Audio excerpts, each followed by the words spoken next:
Idaho lawmakers have passed a bill that will authorize killing 90% of the state's wolves. The controversial bill, designed to reduce wolf attacks on cattle, sheep, and other wildlife, has been fast-tracked, having passed the state Senate last week. Given the Republican grip on the state legislature, it's not surprising to see the legislation pass in the House with an overwhelming majority of 58 to 11.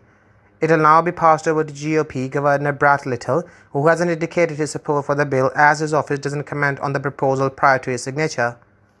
The bill would allow hunters to use night vision goggles as well as snowmobiles and other vehicles in order to bring the grey wolf population down from around 1,500 to 150.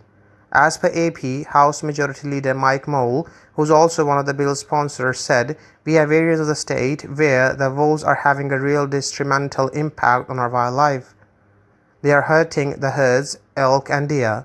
This allows the Wolf Depredation Control Board and others to control them, also, which we have not done in the past."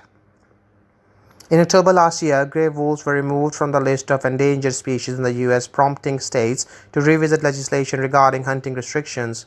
The U.S. Fish and Wildlife Service described them as an integral component of the ecosystem to which it typically belongs.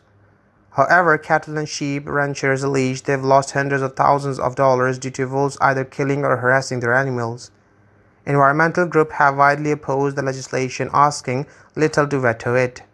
Alongside several other groups and organizations, the Western Watershed Project said in a statement, the bill will waste millions of dollars of public funds on killing wolves and threatens to ultimately return the species to the endangered species list and federal management. A significant point of the proposal to note is the provision of private contractors, with the Idaho Department of Fish and Game set to give the Idaho Wolf Depredation Control Board $300,000, up from $110,000. Over the past 2 years, around 500 wolves have been killed by state and federal authorities. Garrick Dutcher, Research and Program Director for Living with Wolves, explained to The Guardian should the legislation set this precedent, they could wrestle away authority from the Fish and Game Commission for other species as well.